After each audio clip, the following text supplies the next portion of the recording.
โอเคเนาะสบายดีทุกคนเด้อมื้อนี้เนาะเลกาสิมาสอนวิธีเดินเงินเนาะเดินเงินแบบคูณเงินเด้อสำหรับรอบนี้ตัวนี้คูณแบบงบน้อยก็สามารถคูณได้หลายไม้เนาะคืองบ10เหรียญที่เฮามีโอกาสเฮา4ไม้เนาะแต่ว่ารอบนี้เลสิมานำใช้งบ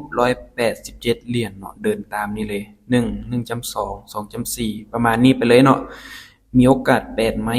ข้อดีของมันก็คือคันว่าเฮาบ่พลาดเกิน8ไม้นี่เฮาก็สิบ่ล้างพอร์ตจักเทื่อคันว่าเฮาพลาดฮอด8ไม้เด้เฮาก็จะล้างพอร์ตเลยหั้นนะคันบ่พลาดเฮาก็สิได้กำไรทั้งต้นทุนมาพร้อมตลอดเนาะและนำใช้เทคนิคก็คือเป็นเส้น SMA 5ตัวนี้เนาะตัวนี้เด้อเนาะก็คือแท่งเทียนอยู่เทิงเฮาสิตามซื้อเนาะคันแท่งเทียนอยู่ลุ่มของเส้น SMA 5สิตามขายเนาะแล้วก็ผสมกับการวิเคราะห์แท่งเทียนไปพร้อมเลยเนาะเพื่อให้มันมีความแม่นยำเนาะมาเดี๋ยวเราเข้าไปตลาดกันเลยเดี๋ยวสิเอางบออกมาประมาณ187เหรียญเนาะทุกคนเนาะมันได้อยู่ลุ่มนี่บ่ลุ่มของเส้นสีแดงๆนี่นะเกิดว่ามีโอกาสที่ว่าจะเกิดแท่งสีแดงนี่หลายกว่าอยู่แล้วเนาะคำว่ามันอยู่เทิงเด็กก็มีโอกาสที่ว่าจะเกิดแท่งสีเขียวหลายอยู่แล้วเนาะแต่ว่าห้ามไซด์ในช่วงตลาดไซด์เวย์เนาะบ่ว่าจะไซด์เวย์ขาขึ้นหรือไซด์เวย์ขาลงเนาะก็คือห้ามไซด์มาเดี๋ยวเฮาปรับเงินเลยไม้น้ำอิฐเฮาไป1เหรียญเนาะเดี๋ยวไม้นี้เนาะเดี๋ยวเบิ่งเด้อให้บ่มันลงมาปิดอยู่ลุ่มแบบนี้เนาะแต่ว่าคันว่ามันลงมาปิดอยู่ลุ่มแบบนี้เฮาผ่านก็ได้เนาะดีแท้แม่นให้มันอยู่มืดแท่งเลยเนาะมืดแท่งมันอยู่ลุ่มเนาะอยู่ลุ่มเลยนะจึงค่อยตามขายเนาะคันว่าอยู่เทิงก็ให้มันมืดแท่งอยู่เทิงเลยบ่มีการตัดเส้นอีหยังต่างๆเนาะจึงค่อยเข้าออเดอร์โอเคมาขายเบอร์1เนาะหรือว่าเซลเลยเซลลงมาเนาะเลยคิดว่ามีโอกาสที่ว่าจะบ่พลาดเนาะ8ไม้จักเทื่อเนาะสำหรับเทคนิคนี้เนาะคำว่าเอาเทรดตามมันตลอดได้เนาะ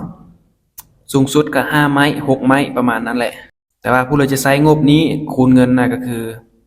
เน้นวิเคราะห์เลยก็ได้เนาะวิเคราะห์ตามที่ว่าตนเองนั้นที่ว่าเคยได้เทรดมานะเนาะเคยได้เทรดเคยวิเคราะห์มาเนาะเดี๋ยวเลสิมาปรับเงินอยู่พี่เด้อเพราะว่าอยู่ในคอมมันปรับบ่ได้เนาะบ่คือโทรศัพท์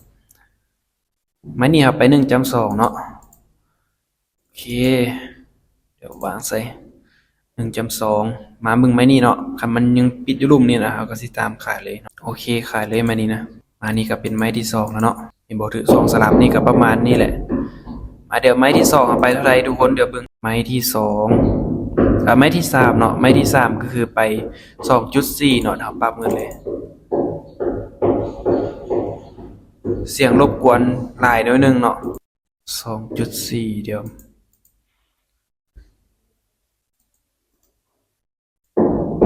ซื้อเลยเนาะโอ้เกือบบ่ทันเห็นบอกพอดีมันขึ้นไปปิดอยู่ด้านเทิงแบบนี้นะเก็บปรับเงินบ่ทันเนาะมาเดี๋ยวลุ้นมึงเนาะออเดอร์นี้ว่าจะปิดซื้อได้บ่คันบ่วินเนาะก็ปรับเงินไว้เลยเดี๋ยวปรับเงินไว้ก่อนไม้ต่อไปเนาะไม้ที่4คำว่าพลาดก็ไป 5.4 เนาะไป 5.4 ปรับไปเลยเพราะว่าในคอมมันปรับแบบจุดบ่ได้นะขึ้นไปแล้วเนาะมาลุ้นมึงมันบ่มีหยังแน่นอนบางเทื่อก็ดีดลงตอนท้ายได้คือกันเนาะโอ้เสียงรบกวนหลายนิดนึงเนาะอัดคลิปมื้อนี้วินมาให้บ่เฮาจะได้ทางต้นทุนเนาะแล้วก็ได้กำไร 0.08 มาเลยเนาะได้กำไรที่ว่าน้อยสุดๆเนาะเพราะว่าอันนี้เป็นการคูณเงินที่ว่าเอากำไรน้อยที่สุดเลยเนาะมาเดี๋ยวออเดอร์นี้ขายเลยซะเพราะว่ามันก็ลงมาอยู่ลุ่มเลยแล้วมาคันพลาดนะก็หยุดเลยเนาะคันพลาดแล้วก็หยุดเลยเพราะว่าคลิปมันก็ประมาณ6นาทีแล้วเนาะตอนนี้มันก็คลิปยาวแห่งกายก็ส่ำนี้แหละวิธีคูณเงินของเลเนาะที่ว่าใช้ประจำคันว่าคันเลจะเดินแบบคูณเลจะเดินแบบนี้เนาะคันเดินแบบทบเลก็สิเดินแบบนี้เดินแบบนี้เนาะเดินแบบนี้เลยก็ประมาณนี้ทุกคนเด้อสำหรับผู้ใดเนาะที่ว่าจะเข้ามาลงทุนก็ให้ศึกษาดีๆก่อนลงทุนเด้อเนาะเพราะว่าการลงทุนมันมีความเสี่ยงเนาะบ่อยากให้ลงทุนแบบมั่วๆลงทุนด้วยความรู้เนาะมันจะดีที่สุดเนาะ